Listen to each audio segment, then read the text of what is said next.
Big time co-main event coming up this weekend, the fences.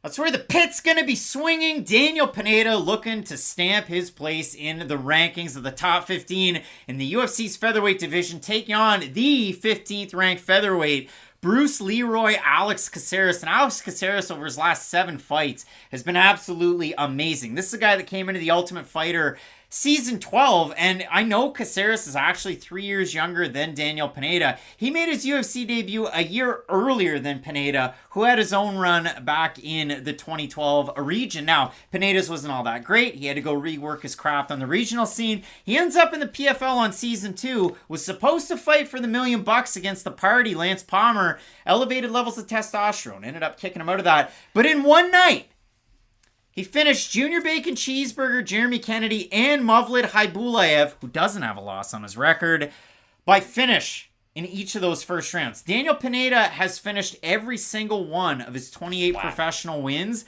It's absolutely insane. And after a long time away from his fight against Andrei Philipe, where he got hit at distance, a guy who I always think, Andrei Philipe, Alex Caceres, same guy. Really tall.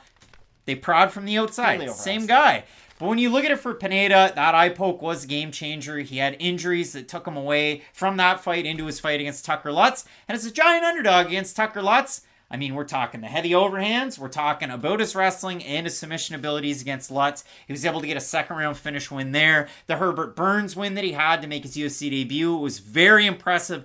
And then, of course, he has the loss to Cub Swanson, where first half of the first round, kid's burning hot, as Dana White would probably say, or at least a mixture of Dana White and myself. But then as the first round waned, Pineda got tired, and then in the second round, Swanson was able to take over. So in this matchup, Matt, Alex Caceres, the thing that scares me about him is, going back on the rewatch, his knockdown ratio in the UFC. 5-4, 5 against, and all 5 against are in the first round.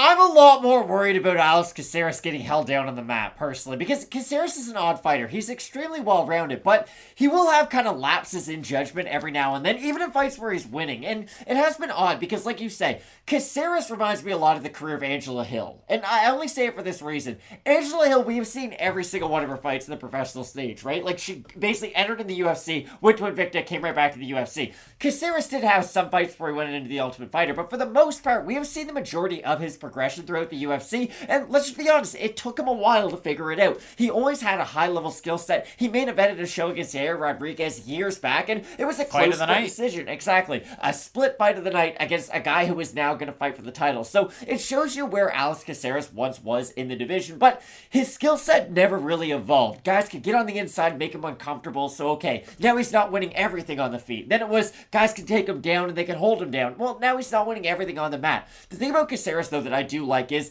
his stick-to-itiveness, I would say, at this stage of his career. Like, even when he gets in bad positions now, he's not just going to waste time. And then, like, the Chrome Gracie fight is a bad loss for Alex Caceres, because he just kind of stopped fighting in that one position. Chrome Gracie got him in and he choked him out. But I would say that was when he really did step up and become a significantly better fighter. And I mean, I talk about the first round knockdowns, and some of them are finishes. He did have one way back against Edwin Figueroa. That was one that happened to be a first round knockdown. Francisco Rivera hits him with the left hook, being an orthodox fighter, drops him, and there were 5 shots, and there was Caceres hitting the mat, and we saw it out of Caceres' last time out, reverse the fortune. Now all of a sudden, I'm 1-3 in first round fights. He got one done against Julian Erosa, so a giant win there. Both of these guys, they do have a common opponent, Mackin Smergier. And Smergier was able to beat Caceres, but Daniel Pineda in his first UFC run, that was actually his lone win. So it is an interesting fight. We do look at it for both of these guys. For Pineda, it's a lot of those big actions, blitz forward, throw a lot of,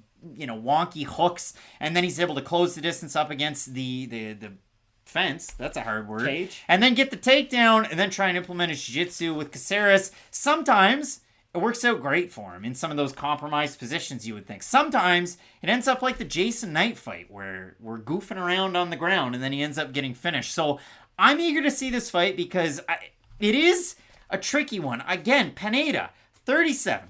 all of these finish wins, but if it goes south, it goes really south. So we threw And Caceres isn't a guy who's going to throw the kitchen sink at you round 1 and then not be there for round 2, 3. It could be a case where, hey, Pineda's having a lot of early success, kind of win the battle but lose the war type deal. Because if he's not able to get Caceres out of there, and you do see him working at a very high pace, Caceres has fought in 5-round fights and can fight at a high rate. The two examples of that, his fight against Sung Woo Choi, where he gets hurt and dropped, but then he rallies back and gets a submission win, and his fight against a guy who had one fight in the UFC, and it's so unfortunate that we didn't get to see any more, Guan Wong. And in that fight, Guan lands that crazy knockout blow or knockdown blow with 11 seconds left in the first round. He's hitting Caceres. Then Caceres gets up to referee Steve Percival.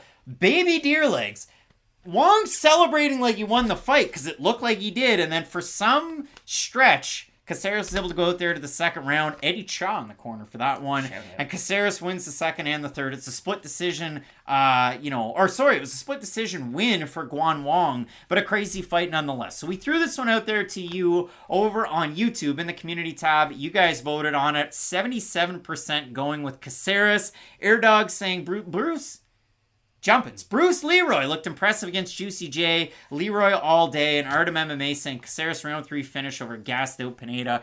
Matt, Caceres is favored in the matchup. Who do you have? I like him for his lasting ability. Again, if Pineda gets that top position and can do a lot of work with it, really damage with his ground and pound, I could see him getting the win via TKO. Maybe even submission if Caceres does give up the back. But if he doesn't get that, and if Caceres can weather that initial storm, I do favor him in round 2 and round 3. So for those reasons, I do find myself picking the old Bruce Leeroy. Give me Daniel Pineda in the matchup. I got fooled in the Tucker Lutz fight. I gave out all those kind of buzzword red flags. This is why you should pick Daniel Pineda, but I'm going with Tucker Lutz. For me, with Pineda, the lasting ability in that second round, the cardio didn't look like it waned, even though he threw the big shots in the first round. I do like Pineda to catch Caceres at some point in this matchup, because as I said, Caceres gets hit, and he gets hit clean in the first round of his matchup. So I'm going with Daniel Pineda in the fight. You get Alex Caceres. Continue to let us know who you do have, because the fan vote is quite split on this matchup. In the main event coming up at 125, Kai Kara-France taking on Amir Albazi. You're not going to want to miss it.